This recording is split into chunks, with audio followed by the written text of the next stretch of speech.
Okay, so I think we can start with the intro video very quickly.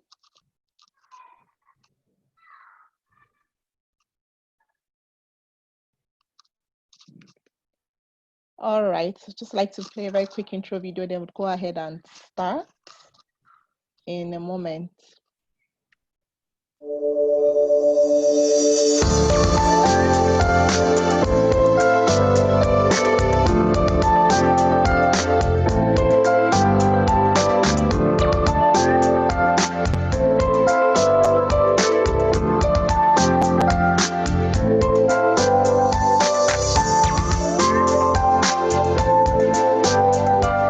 Identity and your brand. So if Bolaji had given you that target to be the top 5 person in the industry.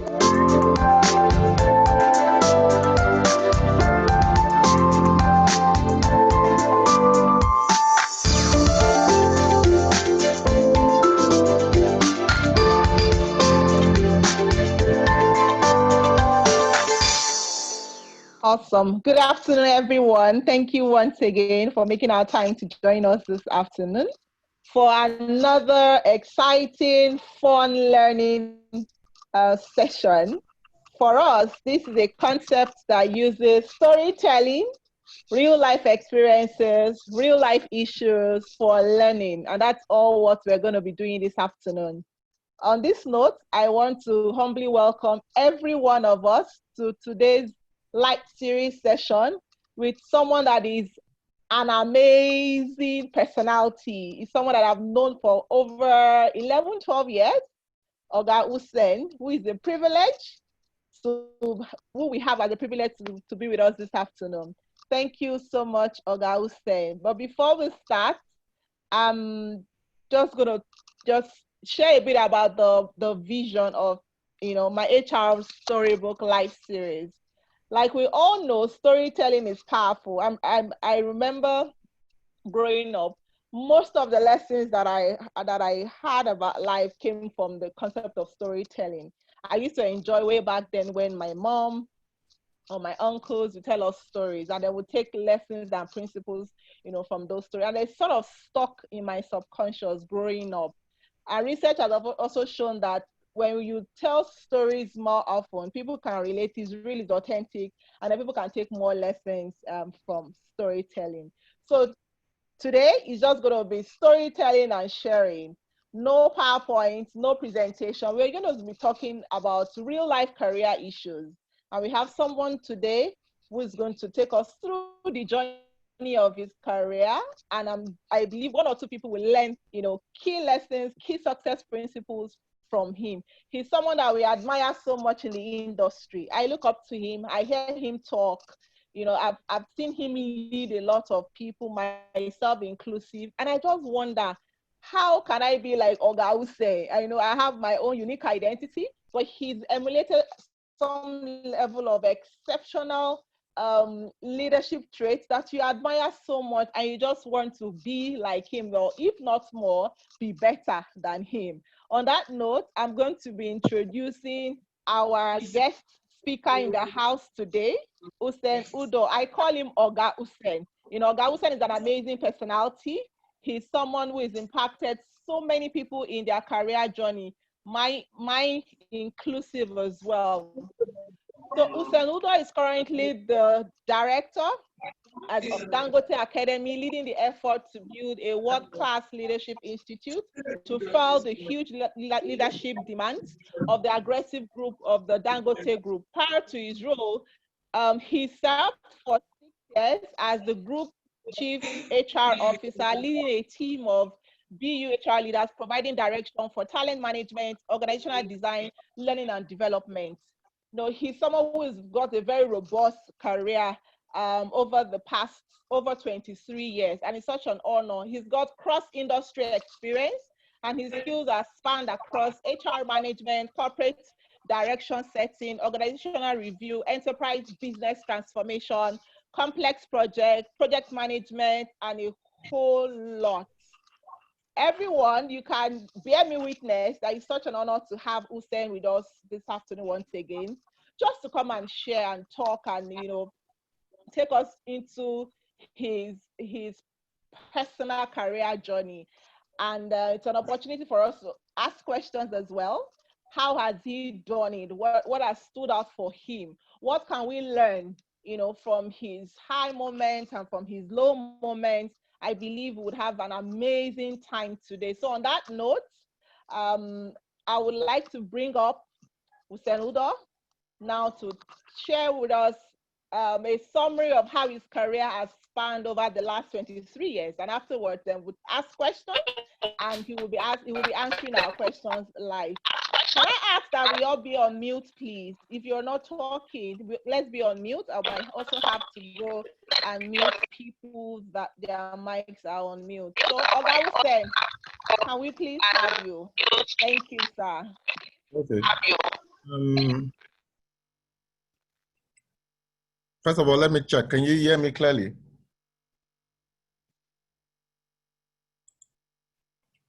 Yes, Lara, yes, I can hear you. Yes. Awesome. So good afternoon, everyone. I see so many people here that are close friends and relation and family. I can see my sister. I can see my wife. So Madam Mendy is in the house. I can see Chinwe. I can see Francisca. Every single one of you that's taken time out to join, I say thank you. It's an afternoon of fun. Thank God I don't have to use PowerPoint slides. If I were to tell the story of my career, it's amazing. A lot of it seems to be happenings, but I believe God rules in the affairs of men. If you step back, I actually did civil engineering. I studied civil engineering.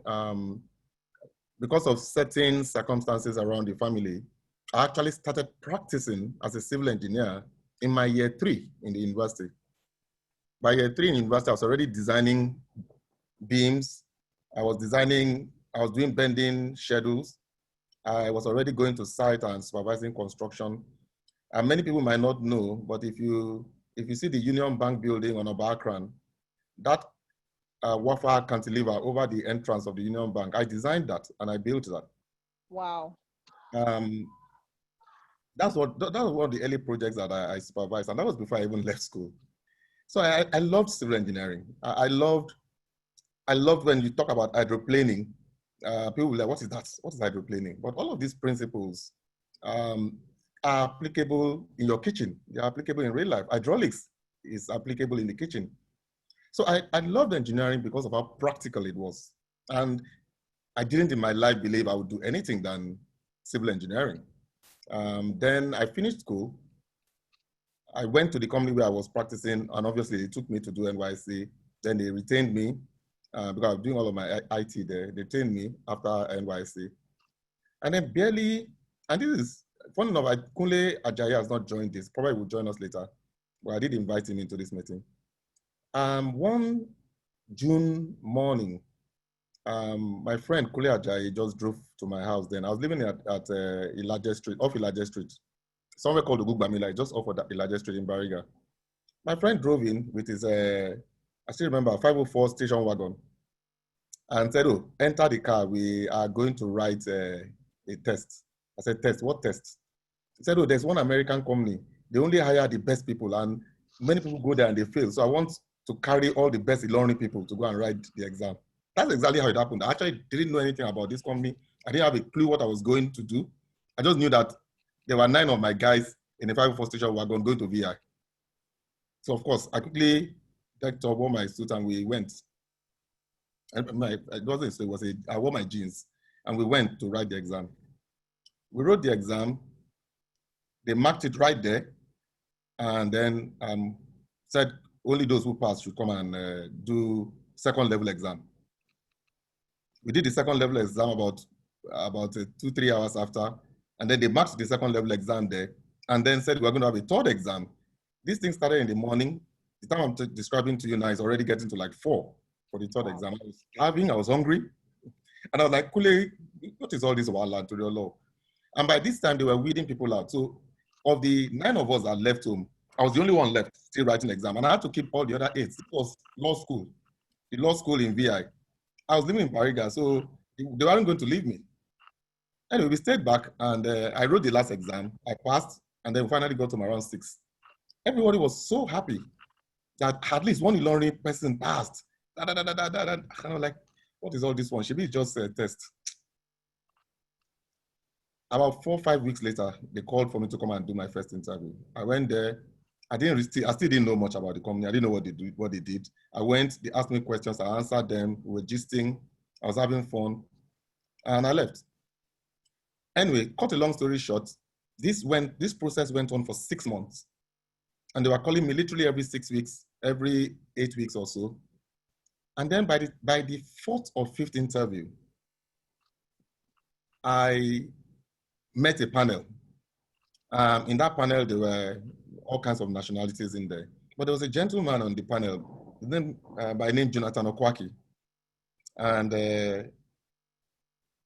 of course, after the panel interview, they were like, oh, you're great. We'd like to take this further. Do you know about Anderson?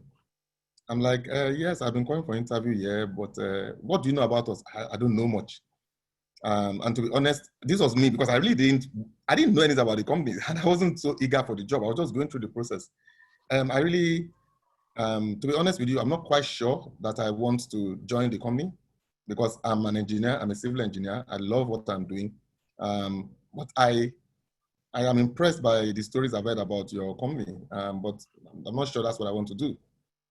And then they started selling the company to me. Oh, you don't have to be a management consultant. You just have to be brilliant. So I didn't understand debit or credit. I don't understand what management, consulting, all those things are. If you bring bending schedules and you bring how to design beams, I'm fantastic. But all this one you're doing, I don't understand it. Anyway, we finished that interview and then 4 days later, on Marina, I ran into Jonathan Okwaki. And he says, oh, I remember you. You were the one from the interview. Yes, I remember you too, sir. How is everything? Fine. This is a fantastic opportunity for you. I'm like, really? Why? And he goes on to tell me about Anderson Consulting, how if you join, you will go to America, they will lodge you there for a whole month, they will train you, you learn how to program. By the way, I was in University of Ilorin. The first time I saw a computer with my eyes was in my final year. And it was just to type my projects. Your project. I'd never seen a computer in my life. So when somebody says, oh, they're going to teach me how to program computers, I'm like, really? This is exciting. Okay. Yeah, no, this is possible. So I became very excited. But the problem with that is that I then became very nervous. I was eagerly looking forward to the next interview. And my next interview was a gentleman called Dr. Suleiman, who became my father. I attended the interview with Dotun. I was very nervous. I was now very interested in joining the company, not because I knew what management consulting was, but because I knew I could go to America. So I walked in, and started interviewing me. I was enjoying the interview, but I was nervous and I wasn't answering at my best. At one point, Dotun stopped talking. I would answer his question and he would keep looking at me. He wasn't frowning, he wasn't smiling, he was just looking at me. And so what would happen in that silence is that I would speak more. I'll start speaking again. And then I'll finish saying what I have to say. He will still be silent, he will still be looking at me. After a while, I started wondering, has he dozed off? Am I so boring? What exactly is going on? No feedback. It was only much later in my career that I realized that was actually an interview technique. It elicits more information from the client because from whoever you're interviewing, when they finish speaking and you're silent, they are forced to feel the silence. And that was the technique he was using on me. But at a point, I got frustrated. So I asked him very directly, am I making sense or what? Because you're not saying anything. He says, oh, go on, speak on. I'm like, yes, I'm done. Anyway, we finished the interview and I remember this moment very, very clearly. We finished the interview. In my mind, I was sure that I'd done badly, that I didn't do well at all from the way I was reacting. So I got up, we exchanged compliments, and I said, thank you. And I stepped out. But as I stepped past the door, the threshold of the door, I stepped back in and I turned and looked at him and said, I don't think I was at my best today.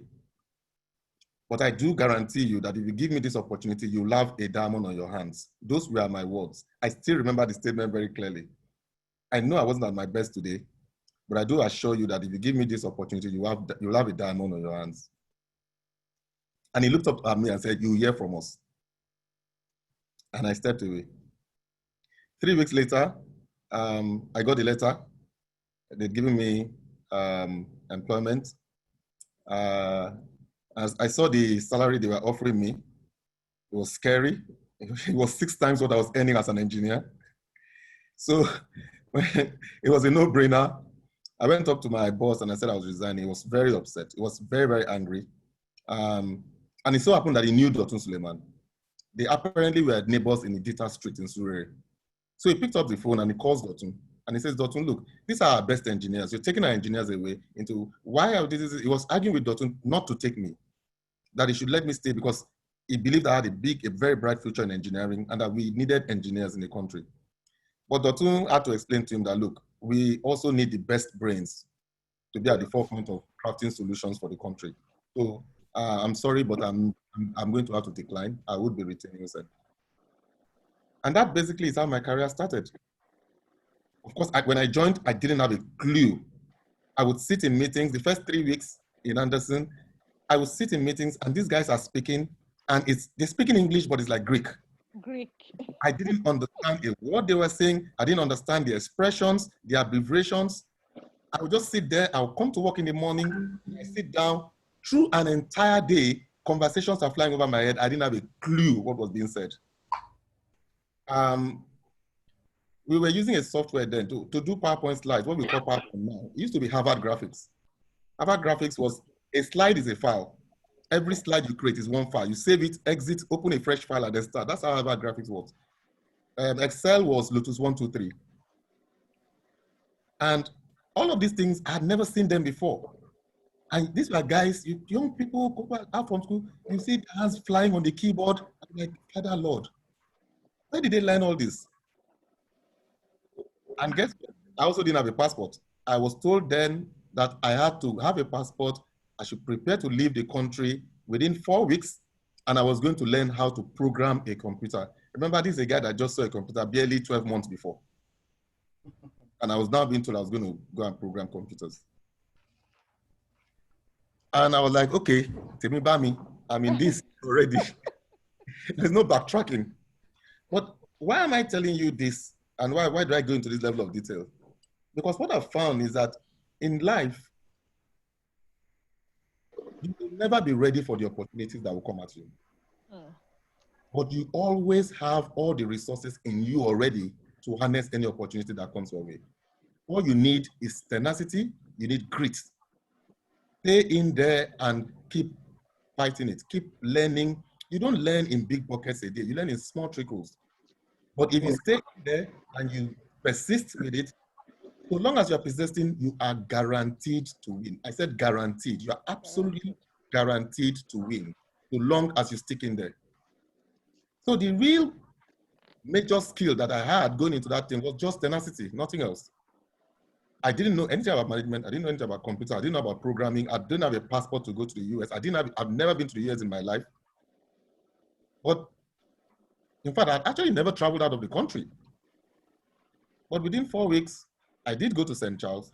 I did go to the extremely strenuous training in St. Charles in the heart of winter. And I passed. I came back to the country and I did learn all those things. I became very good in Harvard Graphics. I became a master in Lotus 123. And I can't tell you what happened to it in the course of the day, but I can, maybe as this evolves, I might tell you some of my client experiences in my early days. But the good thing is that within a very short time, of course, it became my passion. I was so dedicated to learning these new things. I was so excited with the things I was learning. People in the organization began to come to me for the very simple. I didn't become an expert overnight. It was simple things. Oh, if you want the best graphs, you want the best graphic images, you want the best slides, go to Usen. And what I found, my workload increased. People started coming to me to help them develop slides, do PowerPoint, do Excel. I mean, not Excel, do Lotus 123, do. And took on those challenges and I worked extra hours because I loved what I was doing. I was getting much better at it. But I was also developing a reputation. And that's the reputation for getting things done. It didn't matter what other things I had. It didn't matter what I had to put aside. It didn't matter what sacrifice I had to make. The deadlines were sacrosanct. It didn't even matter if I was doing you a favor. I was just supporting you. It didn't matter. Once I committed to it, I am committed. It is a deadline I have to do. It didn't matter whether you were junior to me, you were senior to me. A commitment is a commitment. And that I found has not just helped me through my career, it also helped me in my family life. Thankfully, I wasn't married before then because a lot of what has made me survive in the institution called marriage are things I learned at work. So it's been it's been a continuous learning process. And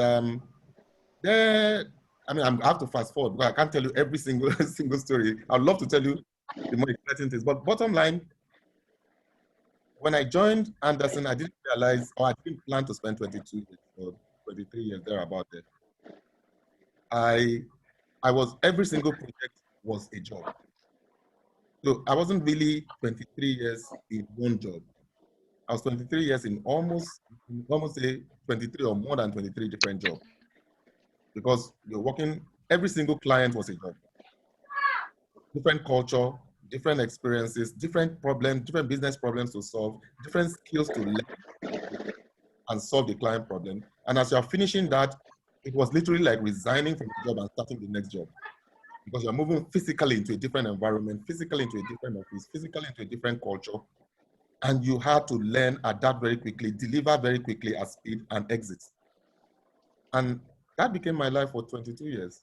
And the more senior I became, I moved from having to do simple slides to having to think through business problems, having to then relate with clients, having to then just basically be a sounding board and a coach and a mentor to CEOs. And then eventually I decided to step away at some point and practice. And that's how I joined Dangote. And it's been an amazing time in Dangote already. So at this point, I will just pause and see if there are any specific questions around this before we dive into other things.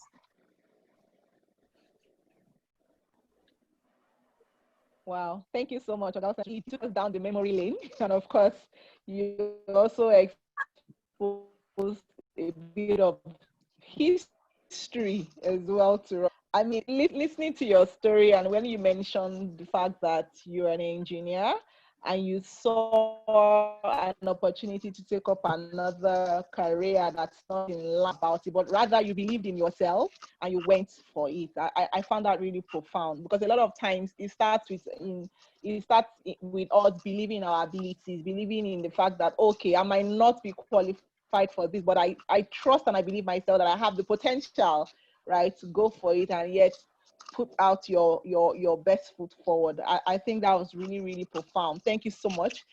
You also talked about confidence and vulnerability. A lot of times when we go for interviews, I mean, I've had to attend a couple of interviews that I know I didn't do well and I feel so demoralized. And rather than just open up and sometimes show our vulnerability, we go with that mindset of being a failure, but rather what you did was to talk about it and you were open to say, okay, I know I didn't give my best at this interview. However, I can assure you that if you hire me, I'm going to bring my best on board for your organization. I found that really, really profound. You also talked about, learning techniques. So when we go for interviews, it's not just about us, but of course, trying to understand and observe and learn. A couple of key principles that also jumped out at me in your story is around tenacity. It's around being driven, being success driven. It's around creating a reputation for yourself, being known for something. You mentioned that you became the go-to person for any PowerPoint work or job within your organization then. So being known for something. You talked about grit. There's just so much that you've talked about. And for me, I think basically what you had shared is you've spoken to us about the foundation to having a successful career, you can't cut it short. You know, there's a process to everything, and in that process is taking the learnings and growing within that time as well, to ensure that at the end of the day, you know, the desired career that you have is well rooted in the right foundation. Thank you so much. Let me see if there are questions. If anyone has any question, please, you can use the raise hand button, so you can go off mute and ask your question. But I'm just reading the comments here. Okay, please, if you're not talking, please just mute your mic. All right, so someone, Rex says, so good, so far so good, very, very inspiring, sir. Tenacity and grit, right? That is a new one for me. Thanks a bunch, sir. I'm happy that you got that. Thank you so much. EB says, wow, tenacity, grit, and persistence, indeed. What software is used to generate powerful slide, please? I think that was in those days. I'm not sure if that software is still applicable for now. Maybe I'm not sure Harvard graphics exists any longer. It's been replaced by PowerPoint now. I don't think so. PowerPoint, and there's so many other platforms now. I'm not Hannah exactly. says very insightful.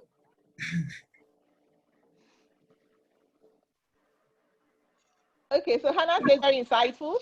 Takeout for me is around tenacity, reputation in getting things done, competence and vulnerability. Wow.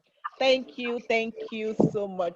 Okay, so Ogalson, a couple of questions too had come in earlier, right?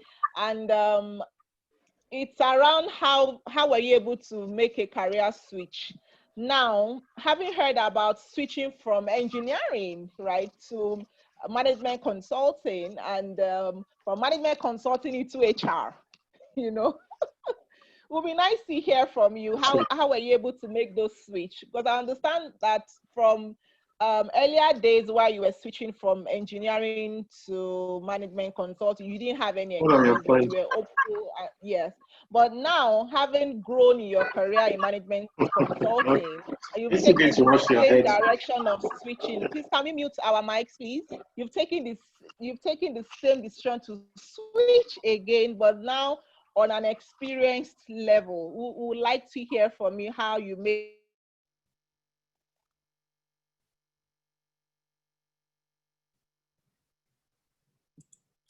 Can you hear me? Yes, I can hear you. Did you hear my question, please? Yes, I heard your question very Okay. clearly. The first thing I want to check is whether you can, I think, Lara, you might want to mute everybody and then I'll unmute my. So you go. Okay. Okay, I think you've done that. Yes. Okay, so now can you still hear me? Good. I can hear you, sir. You're right. The first time I had to switch careers, it was I was younger. The excitement of something new carried me through, and just the sheer adrenaline of the risk carried me through. But later on,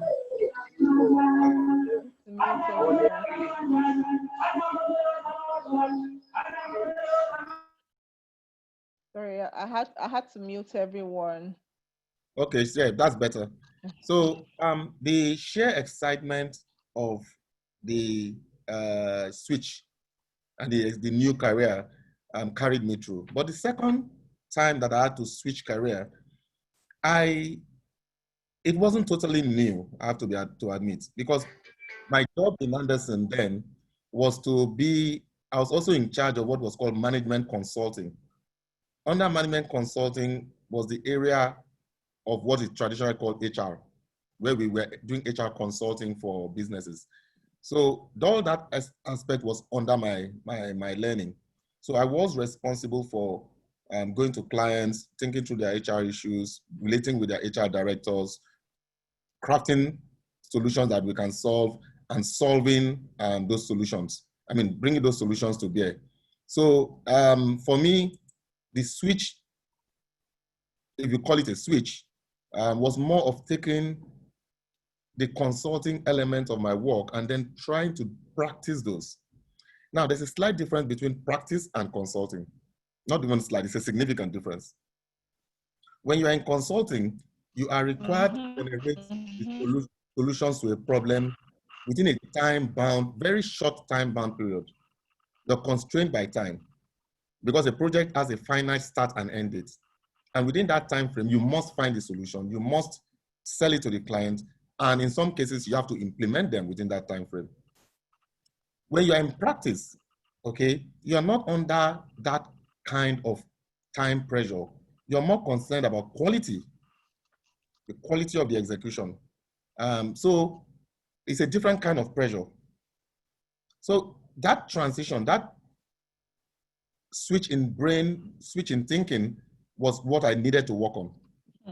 That was the key thing I needed to understand, that I'm no longer in a consulting mode. I am more, I don't know, can you still hear me? Yes, yes, we can. I'm no longer in consulting mode. I'm actually in an execution mode. That is the mental switch that I had to get done. And I had to do it very, very quickly so that I could ensure that I carry my people, my team along. Now, what were the ingredients that were crucial to my being able to do that? The first thing is that you needed to understand that the people you are coming in to join in your team, whether you are coming in as a leader, the fact that I was coming in as a leader didn't really change this point. The people you were coming to join in the team have been practicing before you. They know a thing or two, if not about the theory, but certainly about the practical, and certainly about the organization culture that you don't. So it is in your interest to go in there with a very large dose of humility and know that in as much as there's value that you are bringing in, you have to submit yourself and learn from these people. You certainly have to learn the problem before you can solve it. If you do not go into that process with a large dose of humility, you will fall flat on your face. This played out when I switched from engineering to management consulting, but that was easy because I actually didn't know anything. So there's a way lack of knowledge makes you humble anyway. But, well, at least for some people, there are some people who don't realize they don't know, they just keep rapping. Yeah. But for most people, a lack of knowledge will make you humble. But in some cases where you think or you go with the illusion that you know something or you have it all and you go into that environment, the environment would humble you if you don't humble yourself. So that was the first thing that really helped me. I went in there and I realized very quickly that I needed to depend on my team as much as they needed to depend on me. And so you have to build that relationship. You have to build that friendship. You have to invest in that relationship. A lot of that takes time because there'll be some people who don't know you. They've not met you. They've not worked with you. So they don't really know you. So it takes time to build confidence, to build trust. That was the first thing. The second thing is when you're transitioning, I'm not going to dwell too much on the technical skills because if you don't have the technical skills, you most definitely won't be hired. Almost certainly you won't be hired unless, of course, you go in there with some connection. But even the connection will show you up after a while. So I wouldn't talk about technical skills. Let's assume you do have the technical skills. The key to surviving when you're transitioning a career is ensuring that the team you meet there have your back. And for them to have your back, humility is number one. Number two, you must show them that you are coming to be a part of the team. You are not the superstar, the next thing after sliced bread that is there to spice up their life. No, you're there to make your own contribution. Yes, you may have one or two skills that would increase the chances of success, but you are essentially part of the team. That is very important. The third thing is you also have to take some difficult decisions. There will be things you will notice that are not as they should be. You should have the courage to speak up about opportunities to improve and not necessarily come in and go with a big stick and start slashing at things and cutting things and this. Because if you do that, you are going to build resentment very quickly. Come in and try and sell the changes you're trying to bring in. Sell it from a position of value. Sell it from a position of knowledge. From a position of superior knowledge, especially when you present it in a humble manner, you are almost certainly going to win the team over, especially when you present it as our solution. Part of the solution. It's not my solution, it is our solution. This is another way we can do this. If you win the team over and it becomes our solution, you are already there. In fact, if you do it very well, they will take it over from you, and what you thought was good, they will make it far, far, far better, because they understand context, they understand culture better than you do.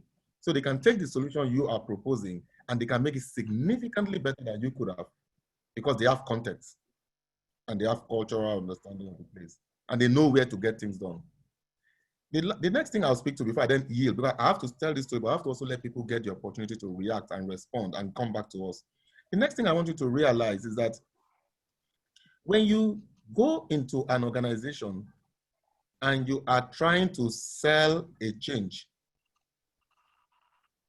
people will resist you. It's standard. It's not because they don't like the change. It's because as human beings, change doesn't come to us naturally. We struggle with it. Naturally. So even if you go home now and your dad that currently has maybe a Toyota, whatever car, a Toyota, go there and buy him a Lamborghini and deliver a Lamborghini to his house, your dad would complain. What kind of car is this? It is going to be too expensive. The fuel consumption will be too much. It would attract armed robbers to me. That is you trying to replace a Toyota with a Lamborghini. Any kind of change, no matter how good you think it is, would attract resistance.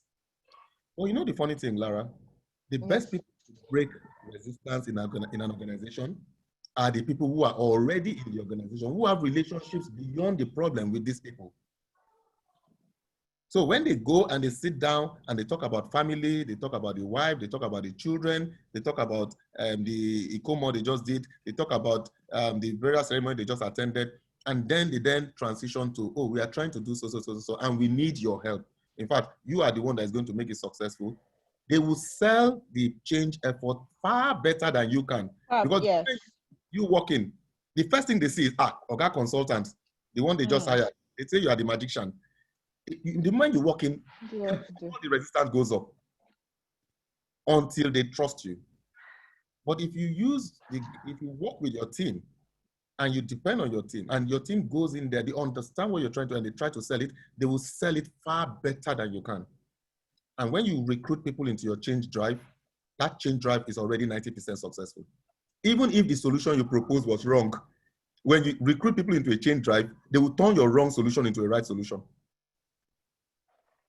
So I would like to ease off at this point, because I don't want to just tell long stories. Answer the question, drop the nugget, and let's see how people will respond or react, and then I can take further questions. But in summary, what really helped me transition was bringing the human side of me to play, and then subjugating the technical side of me, knowing fully well that I could take the technical side for granted. But the human side was the part that I had to accentuate to enable me to make the transition. And thankfully, I cannot I think at this point I'll just mention it. I was saving it for the end, but I might as well mention it. Every career step that you take, every opportunity that comes your way, if it's to be successful, you must always place God first. You're not perfect human beings. We will never be perfect human beings. But in our imperfection, in our frailty as humans, God loves us. All those opportunities you see, all the career change opportunities, you have to speak to God to direct your path. So you pick the ones that He really wants you to proceed. When you are going on the path that God wants you to be on, it doesn't really matter whether you have the skills or not. It doesn't matter. He would make the way for you. And that is important. We shouldn't take that for granted. Because without that support, without God orchestrating and taking your path and ordering your paths into the right steps, you can have all the technical skills in the world. The chances of success diminishes significantly. So I'll turn this over and let's hear. Let me get response. And then we can take. Thank you so much, Oga Usen. I think that was profound. When we talk about our career is part of our life. And there's the God factor, which for me is the core of everything that we want to be or everything that we are. putting that God factor first. Okay, I have a couple of comments here. Okay, Adiola says, be humble when you are new in an environment. Thanks for that. Transition can be hard, really hard, and that's from Onye. Shewu says, every career steps you take, place God first. The God factor is very, very key. Humility is a critical ingredient success model. The story is powerful for me, especially the switch. That's from Kofo Rola. And Akwaite says, very true, we need God's direction and help always. Also, one of the questions that came as well earlier was the fact that, is it ever too late to switch career? If you're someone who perhaps you've been in a particular direction in your career, you want to switch to another industry or an entirely different career, but you've had over 15 plus years. For you, switching from management consulting to HR, like you mentioned, wasn't technically new for you because you've had to do some HR transformation project as a consultant. What if it's someone who's perhaps you've worked for over 15 years and you want to switch to an entirely new industry? What's the best approach that this person can take? That was one of the questions that came in earlier in the week.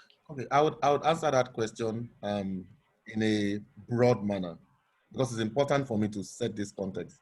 I grew up in a time where it was possible for you to have a particular skills line that you are practicing in, and you could practice in that field for a very long time. That was my own time. That was where I grew up. Everyone that is alive now are living in an era where it is going to be practically impossible for you to stay in one line of skills for your entire career. It can't happen. Those days are gone. Yeah. The second thing is that we are all living longer. We are all living far, far, far longer. What that means is that this theory about retirement age and not is no longer tenable. You will not really retire ever. Unlike before where you say, I walk up to a certain age and I stop and I retire. It doesn't work that way anymore. The new norm is that you have to continually be part of solving a problem. You must continually be a part of solving the problem. That is all that is required. You're going to find in the new work environment, you are going to be working with people who are young enough to be your children, and you may find yourself working with people who are old enough to be your father, all in the same environment. And if these people have things to contribute to solving the problem, they are very viable members of the team. The concept of inclusiveness and diversity is no longer a cliche. And so what you really ought to be thinking of is, what are the skills that are relevant for the problems of today? Absolutely.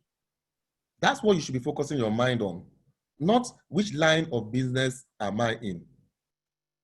Because suddenly you're going to find that mechanical engineers are required to design the next set of COVID protection masks. Electrical engineers are being required to design masks that respond now to sound. You might have seen some people wear a mask that when they speak, the mask begins to glow. Fashion designers are suddenly going into the mask design business where it is a fashion statement to wear a mask. Yeah. And barely 12 months ago, nobody knew what a mask was. Less Today, than 12 months. yeah. But Less than today, 12 months. the mask industry and the designs that are coming out with the mask industry are amazing. And there's still more to come. If you want to remain relevant, worry less about, oh, I'm an engineer, I'm a consultant, I'm HR, those are frankly good. Those lines are going to disappear. Most of the things we do in HR now are going to be taken over by technology. Most of the things that are done in crafting of law papers are going to be taken over by technology. Most of the standard law clauses they can be scripted. An entire law contract, an entire contract can be drafted by a machine. So the real issue is not whether you are Gen Z or you are millennial or you can be any and all of those. What matters is what skills do you have that are relevant for the problems of the day? That's the first thing. The second thing is, Yemi Fashio says that his time is different from mine. Ah, Yemi, you? Day's time. Nobody. Sorry, I didn't say that. Yemi Fashio, I'm all of 27 years old. I don't know what you're talking about. Anyway, now the second thing is, if you go past that and you've gone past and you understand the skills, the second thing is for you to also continue to do things that keeps you healthy. And many times when we talk about all these career things, we fail to talk about the fact that if you are not healthy, you can't make a career switch. It is never too late to make a career switch. In simple terms, you will be compelled to make a career switch a number of times in your lifetime. You're not going anywhere. If you thought you are going to die very soon and that you'll be rid of, you're not going anywhere. You're still here for a long haul. So you're going to be making many, many career switches. So if in that mindset, therefore, how should you operate? I would like to suggest that you should go into your existence and your life, number one, with intent to enjoy your life. Start every day with intent to have fun. Cut out all the drama. Anything and anybody that seems to be too much drama around you, cut them out and move on. You don't have time to waste. Set out with intent to enjoy your life with your friends, with your family, with your community. Secondly, do not hold on to anything too tightly, because no matter what it is, there's a very, very high chance that it's going to be obsolete very soon. Your skills is going to be obsolete. The apartment you have is going to be obsolete. Your car, car is obsolete the day you bought it. Name it. Is it your toys? Any and everything you have is almost obsolete the instant you buy it. So therefore, to really get joy out of it, share it with people. It is the experiences that you have with your community, with your friends, with your loved ones. It is the experiences that is life and living, not the acquisition. So focus on how can you make your experiences more meaningful.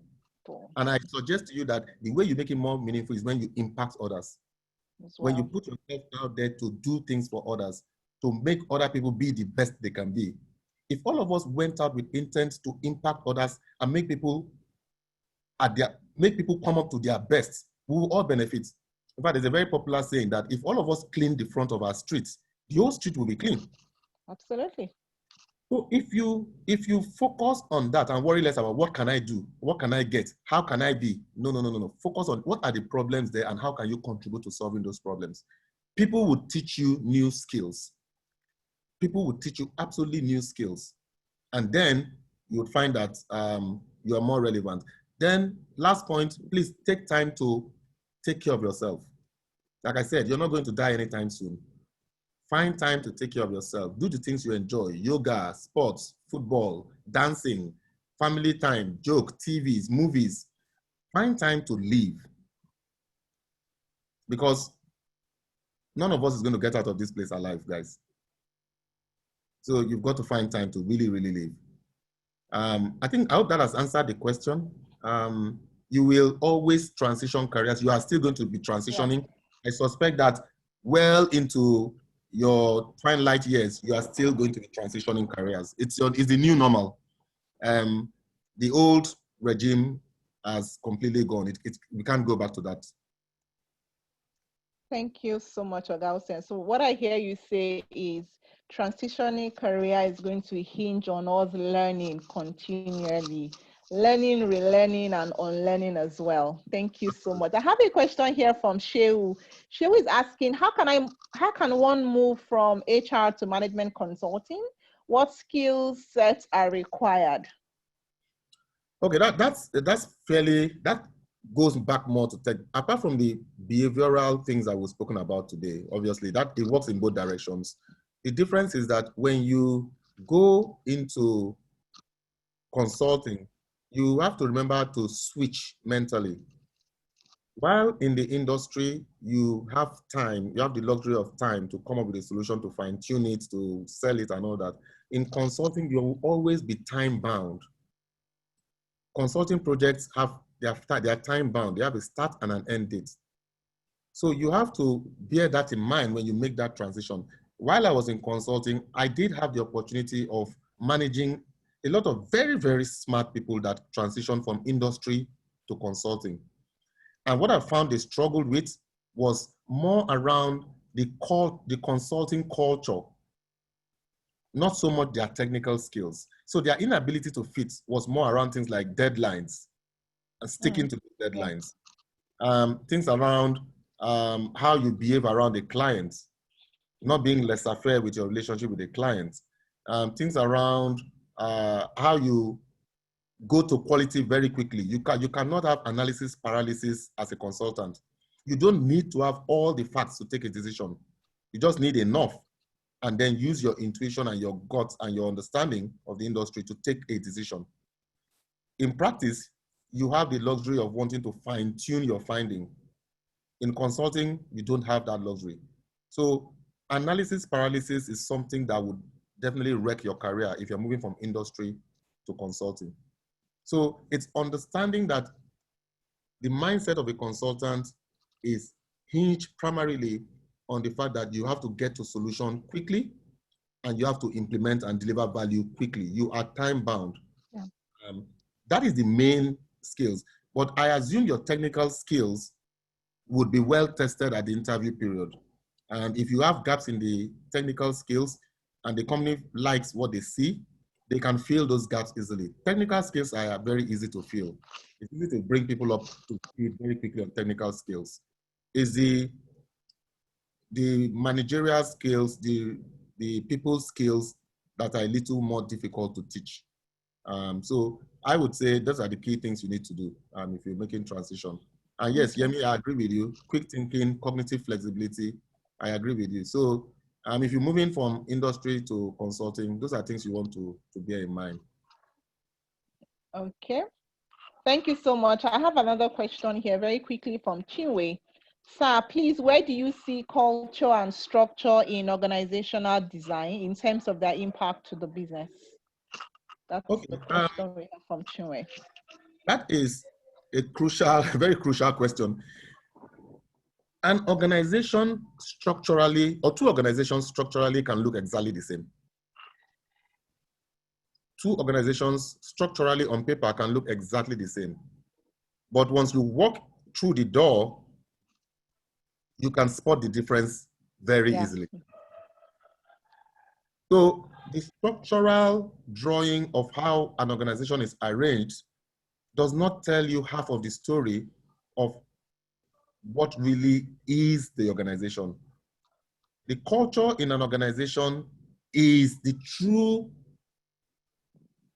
structure of the organization, is this true modus operandi, the true operating model of the organization is the culture within the organization, regardless of what is on paper. And let me debunk a myth here. A lot of people think you can design a culture. You can come in and do a culture, they call it a culture design project. There's no such thing. It's a myth. Also, consultants sell that and they try and make money. You cannot design the culture of an organization. The culture of an organization evolves and it's a direct mirror of the leadership in the organization. Absolutely. If the leadership of the organization is autocratic, is bureaucratic, they talk down at people, you can bring all the consultants in the world to do all the wonderful design and papers and all that for you. The instant they leave, you revert to status quo. So if you truly want to change the culture of organization, you start from the custodians. The HR people are custodians in the sense that they call out the flags. They call out the issues where you are getting things done or where you are getting things wrong. They call out where the problems are, and then you try and make amends. As you are making amends, and you are truly focused on making those amends, which means sometimes you have to call out very senior people around behaviors that are not in line with what we agree we want to do. And as these people, honestly, as all of us as leaders, because we are all leaders, as all of us as leaders in the organization agree to call out each other and support each other through the change, the people who lead will see us. They will see us do things. They will see those teaching moments. I call them teaching moments. They see those teaching moments where someone is forced to act in line with the agreement as opposed to acting in line with their intuition. It is those teaching moments that causes the culture to evolve. And over time, and that's another thing, people must understand that cultural evolution takes time. Over time, so long as you're consistent, then the culture becomes what you like it to be. It isn't possible for you to bring some wonderful,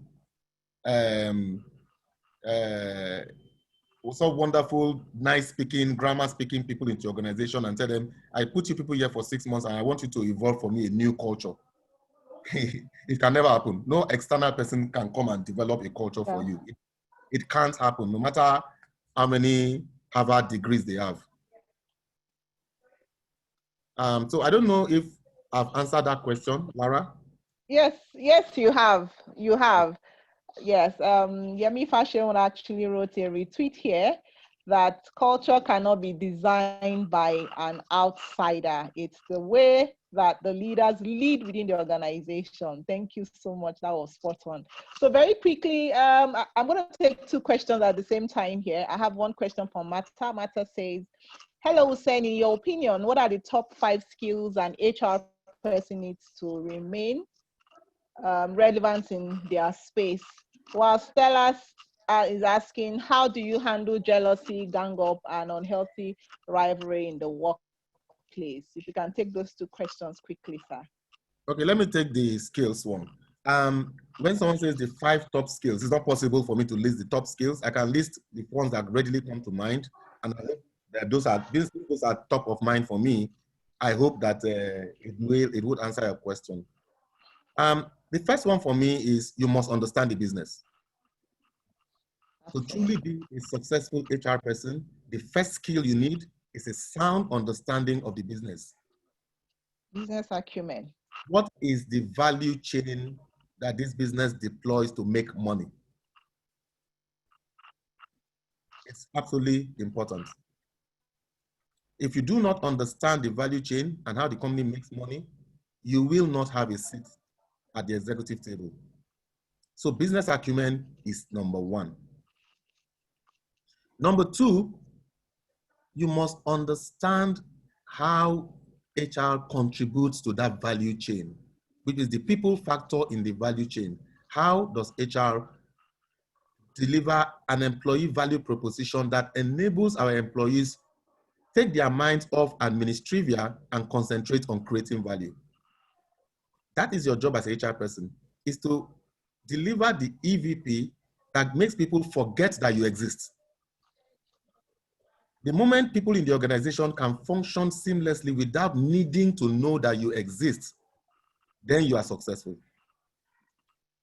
The more people are having to call to you to come solve problems, the more noise, I call it noise, the more noise you find in the organization where people are calling out to you to solve a problem, these are indicators that you are not being very successful.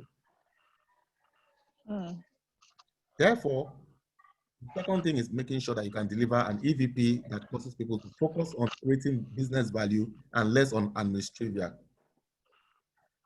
The third thing that I will speak to is your internal processes for delivering that EVP. Your HR processes must be painless. You can't have an HR process that is such a pain for people to get simple requests or simple needs. That's where automation helps you. If you can put a lot of your HR services at the fingertips of the employees so they can do it themselves. They want to apply for a leave, they don't need you. Make it possible for them to be able to apply for a leave from their home, and the application gets to their boss instantly, and the boss can give approval instantly without them needing to talk to HR. And whatever conversation is happening between those two, you are notified automatically. Your records are updated automatically once they've taken a decision. HR is not responsible for processing leave. We do not approve leave for people.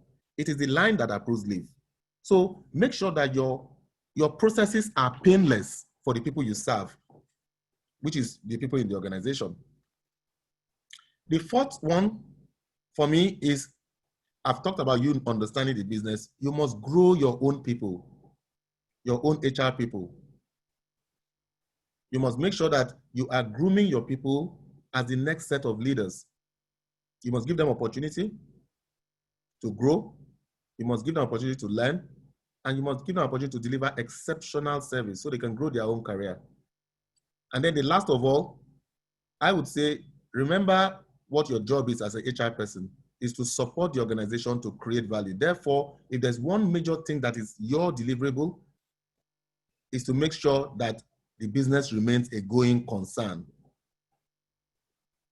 What does that mean? That means your succession planning must be crucial.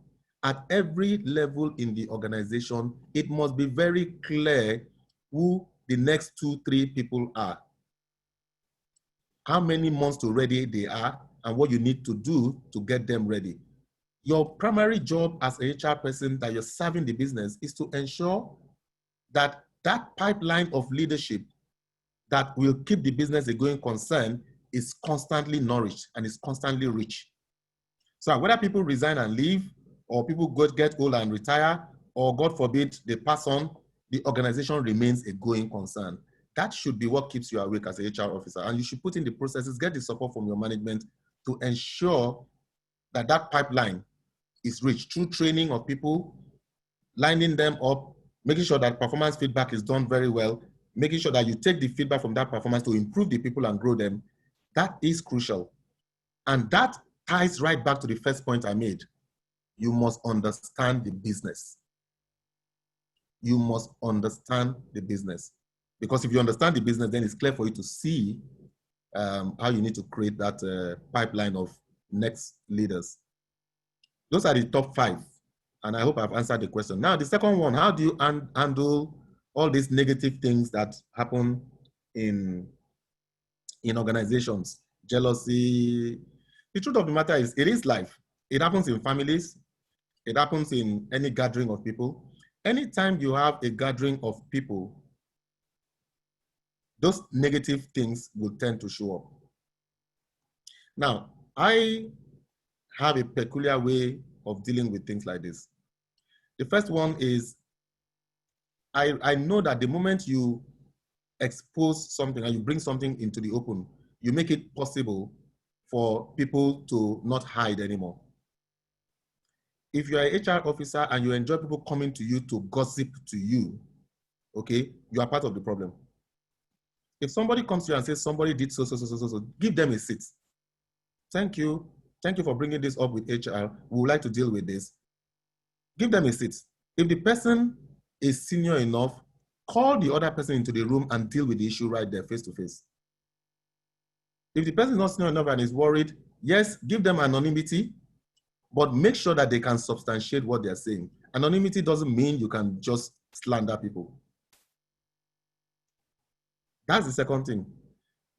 The third one, obviously, is where people communicate openly, where you encourage people to communicate openly. The tendency for miscommunication, which is usually what leads to all this gossiping and all that, the tendency for miscommunication diminishes significantly. Where the lines of communication are not open, where you're not communicating to the people what it is they're trying, what it is the business is trying to do, or you in HR you're trying to do. When you're not openly communicating and answering the questions, then people will fill the void with their own insinuations. And then these rumors would thrive. Then the backbiting would thrive. And then jealousy would kick in because people are operating on the basis of information that is not correct. But they have no choice. They have to fill that void because you did not provide the transparency and the clear communication to ensure that there's no void. So whenever I find those kinds of organizations or those kinds of issues occurring and I have to deal with it, the key is to communicate. Communicate openly, communicate clearly, speak out around what is wrong, regardless of who is involved, but then give the people the opportunity to, one, own up that they've done something wrong, and two, redress it honestly. But so long as you're dancing around it, you are covering it, then you're part of the problem, and you will never truly be able to solve it. So Lara, I don't know if I've answered those two questions to your satisfaction, and please, for those who ask the question, please confirm if you're satisfied with the response. Yes. For me, I think you've given us the wisdom around those questions. So we have about 10 minutes, it's past 3 already. We'll just take a couple of questions, maybe 3 or 4 more. So someone is asking, it is quite encouraging. Okay, sorry. So I have a question here from Murphy. Murphy says, one sec, I lost that question. There's just so many comments are just coming in left. Okay, so Murphy says, thank you so much for a very wonderful session. Humility is paramount. Okay, we've gone past that. We have, okay. Rachel says, I can understand though how business leaders could need guidance from consultants with initiating and driving a culture change across the organization. Apollo says, very apt when HR gets too involved, it is a sign of failure. The first level HR manager is actually the line manager, and HR is a facilitating function. Thank you, Apollo. Absolutely. That And by the way, communication, a thank you, couple of Apollo, for joining. very good comments. Thank you, sir. Okay. Thank you. So I think I have a question here from Olayinka, which is not related to HR. Olayinka has stated, thank you, Usen, for sharing your experience. It is quite encouraging in many ways. I see and read you a lot on Facebook. You interact with children, the age, the community, etc. Can you tell us more about this side of you, work-life integration? And for me, I think this speaks to us. This speaks to your earlier comments around making an impact and living a meaningful life. So outside of HR, we see the other things that you're involved with. We would like to know a bit more about that, sir. Okay, that one would take a whole webinar by itself. A bit. How do I use a bit? I love people. I love having people around me. I thrive in an environment where there's laughter, there's joy, there's openness, and I don't hold anything too tightly. I don't believe there's anything that is too important to share. So I am at my best when I'm sharing and when I am having people around me. And so there are a number of things I'm doing. I also come from a very poor background. My mom was barely educated. My dad had secondary school, but they are very open-hearted people, and they taught us that principle of sharing. So when I go back to my community, for example, and I see the level of poverty in the villages, it doesn't matter what you're doing in Lagos. You must remember that those people need your help. Without you stretching a hand to them, nobody's going to leave them. And you know what's funny though? 11 years ago when I started this project, I honestly would never have believed where we are now with the project. Now I have students who have graduated. They have their own children. They've started work. About 3 of them are engineers who are working at the refinery. And I pick these people up mostly from primary school, and I just take over I take over everything to do with them, with their schooling, school fees, uniform, books, clothes. But more importantly, I take over being responsible for them, which means being there to answer questions they have, being there to guide them, being there for them to ask questions, and being there to tell them what is doable and what is not doable, what behaviors I wouldn't tolerate. And they know I can be very stringent. Some of them are actually on this call. Emmanuel is on this call. Jarabas is on this call. But what I found was that it's not actually the money that I paid for their school fees or paid for that was actually the most difficult thing. You'll be surprised how easy it is for you to do those things if you commit to it and you make a plan around it. It's actually not that difficult. The most difficult part is actually giving yourself your time to mentor and guide these children. But all that sacrifice pales to nothing compared to the joy that you get when you see children that you picked up from primary school become engineers, become influencers of community, becomes the one that the community is looking up to for solutions. You cannot, I would pay triple what I've paid already for just that joy. And now we've gotten to the point where a lot of these people are now coming out of school. 3 are already out. By this year that we are in, another 3 are coming out. 1 is already came out much earlier, is married, he has children now. When you look at all of that, and you think back through the struggles through your career and all that, just looking at those people, even just hearing them or seeing them post things on social media, you realize that the struggles are well worth it. You don't need to amass. There's nothing you could have done if you had amassed all that money and you build the biggest houses and you drive the biggest cars, and yet you can't even, those cars, you can't even take them to your village anyway. The roads are so bad. So that for me is not, I think it's a privilege. It's not, I don't even think I'm doing something impactful. I think it's a privilege that God has given to me to be able to do it. And I don't take that privilege for granted. If I didn't do it, somebody else would. So when you are, and all of you that are on this call, if you are on this call, I guarantee you can at least send one child to university. And it would cost you, you won't even notice it if you commit to it. When I started sending these kids to school, I wasn't making that much money. I was struggling myself. Lara, 11 years ago, I used to wonder, sometimes in the month, you're like, hey, would this thing add up? Am I sure I would be able to fuel the car? So when I didn't start it because I was wealthy. I started it because I could see the need. So you are in the era now where you need to be part of a solution. And it isn't when you have abundance that you start solving. Now, the other part of it is, I don't know how many of you believe in any kind of spirituality, but I do believe that it is almost, let me just speak for myself. I have never seen any situation where I have run out of money. I've been broke. I've been so broke that I'm fearful that if I hit somebody's car or I break somebody's car, I'm in trouble. I couldn't even pay. I've been that broke. I've been so broke that I knew that if I fell ill, I couldn't take care of myself. I've been that broke. But guess what? I have never been in a situation where I could not meet any need that I have. If I'm broke enough not to be ill or not to be able to afford to be ill, I won't fall ill. If I'm broke enough not to afford to bash a car, I would not bash somebody's car at that point. It just simply won't happen. And funny enough, the moment money, I'm broke enough that if my car broke down, I couldn't fix it because of the responsibilities I'm having. If I'm that broke, strangely enough, the car would not break down.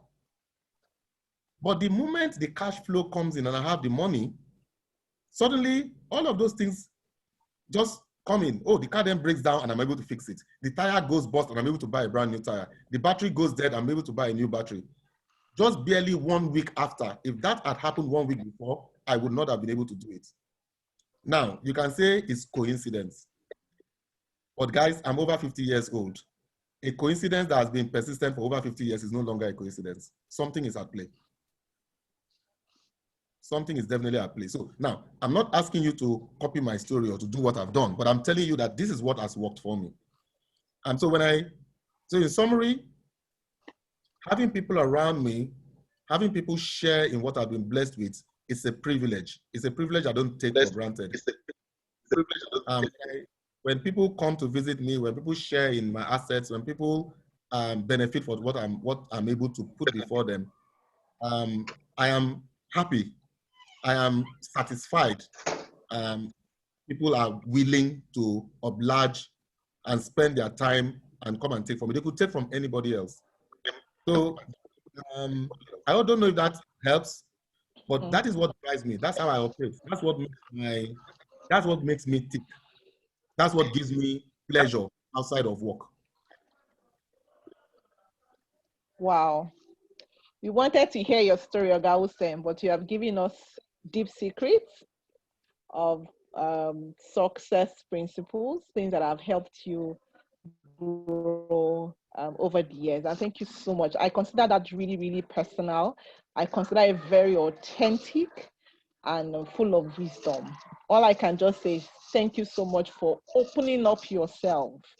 And that's the whole idea of my HR storybook. It's not just, oh, we read this somewhere and we just want to just come and present and talk about it. No, it's sharing relatable life stories so we can take lessons. I know we are all different, and of course our stories are different, our paths are different, but success principles are universal. I always tell people, if you apply any success principle in any career that you're in, the results will be the same, regardless of whatever point you are, whatever phase you are in your career. Thank you so much, Oga Usen. Kende Adegbola written here, sir, the answers made my day. I am just a young HR person, and you have answered so many questions that have got me confused in the last few weeks.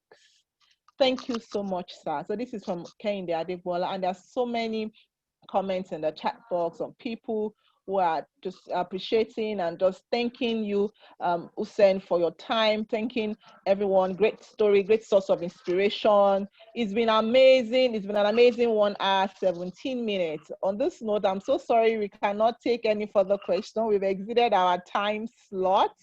We asked for a story. It's meant to be a live story sharing session, but we got more like a message, and we got revelation in addition to the stories that we heard. On that note, I just want to say thank you so much, Oga Usen, for spending your evening, for spending your time with us today.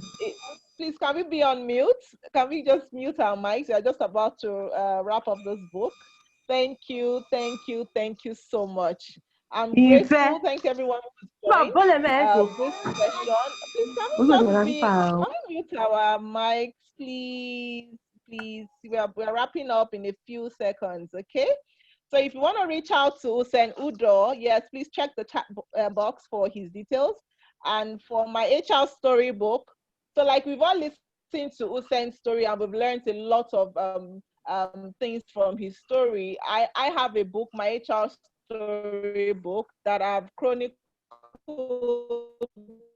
56 amazing stories of HR professionals. I have the soft copy on Okada Books. Just go to okadabooks.com and search for my HR storybook, and you will read a lot of insightful life experiences of HR people. It's not just about the old glam of, oh, we're HR professionals, we're head of this, head of that, but the authentic stories, the real issues that we all go through in HR. That book is available online if you're interested.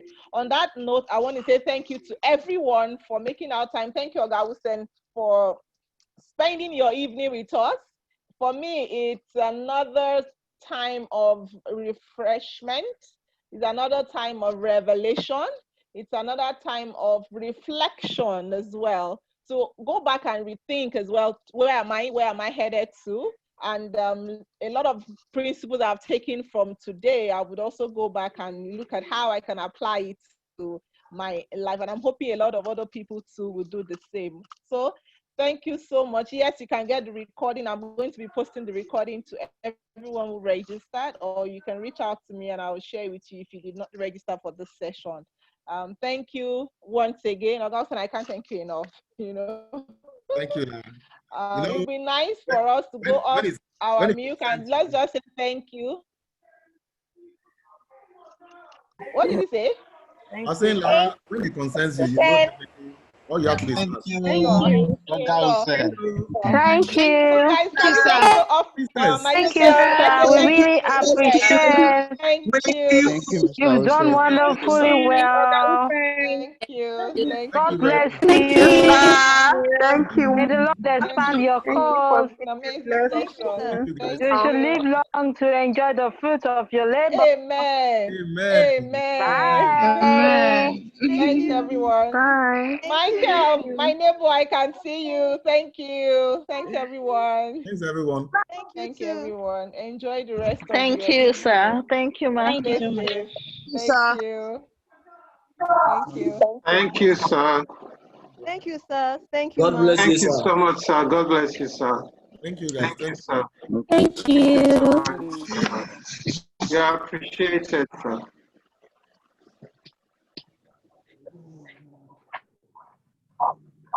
Wow.